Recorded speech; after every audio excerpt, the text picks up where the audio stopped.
l'écrivain Antoine de Saint-Exupéry et son œuvre. Parlons d'abord de la bibliographie. Nous parlons aussi de l'unité de pensée et terminer par l'œuvre et son temps. La bibliographie. Antoine de Saint-Exupéry a toujours aimé la littérature.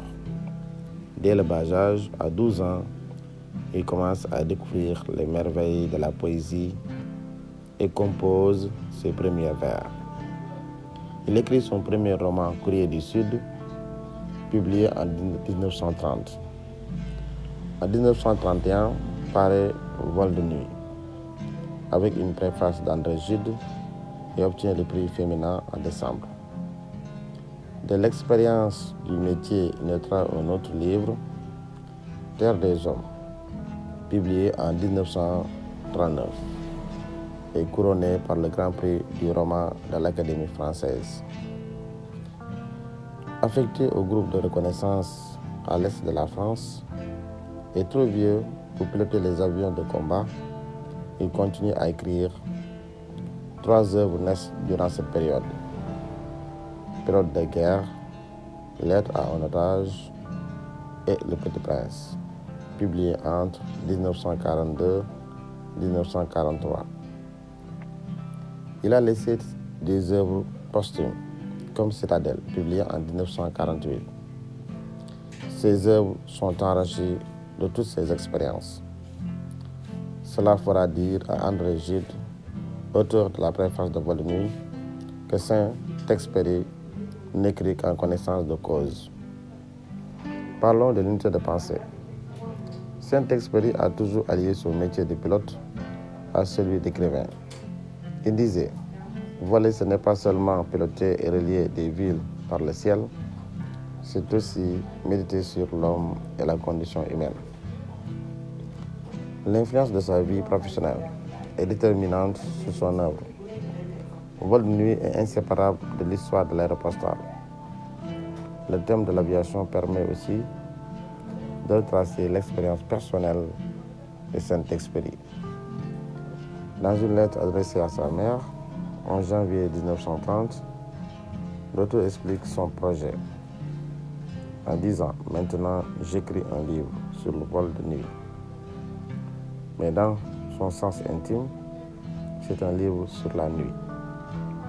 Dans l'histoire de l'aéropostale, le vol de nuit avait été l'expression d'un défi. Parlons du roman, l'œuvre et son temps, contextualisé en parlant de son histoire, de son économie, sociale et littéraire. Vol de nuit est publié à une époque extrêmement importante dans l'histoire de l'humanité, qui était alors secouée par 2 conflits de dimension internationale, avec des conséquences incalculables.